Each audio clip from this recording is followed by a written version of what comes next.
should always pause and reflect on what a great evil that was done with the mainstream media complicit in this evil to allow people to die alone, to allow people to have side effects from vaccines, the censorship that took place online, people that were trying to communicate some of the side effects so people could at least make reasonable decisions, decide if they wanted to take the risk and get the vaccine. They weren't even allowing speech.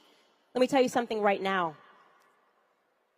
Whoever it is that is calling for speech to be censored is a liar, okay? A liar.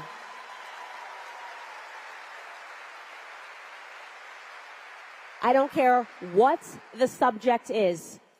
You should be allowed to hear the debate. I do not care who the person is. You should be allowed to hear what they say because you know what? You're smart enough to understand what you are listening to. You don't need the government to censor ideas for you. The government is not your God. In fact, it's quite the opposite.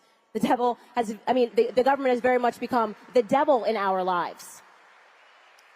And speaking to that point, because now that we understand what it is that they are actually attacking, when you look around and you're wondering, what are all of these things that connect these various topics? COVID, you've got the freaking environmental lobby, right? The kids skipping school because they think the planet's going to die in 10 years, because they don't know it. They tell us all the planet's going to die in 10 years, right? We were all told in school we were going to die in 10 years.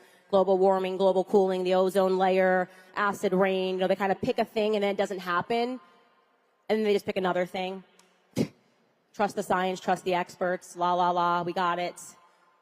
And you wonder, what's that got to do with the trans agenda? What's that got to do with the LGBTQIA never-ending month, the non-binary fishes that are walking around? What's that got to do with COVID? What's that got to do with the bathroom signs? What's that got to do with feminism? And the answer is simple. Family.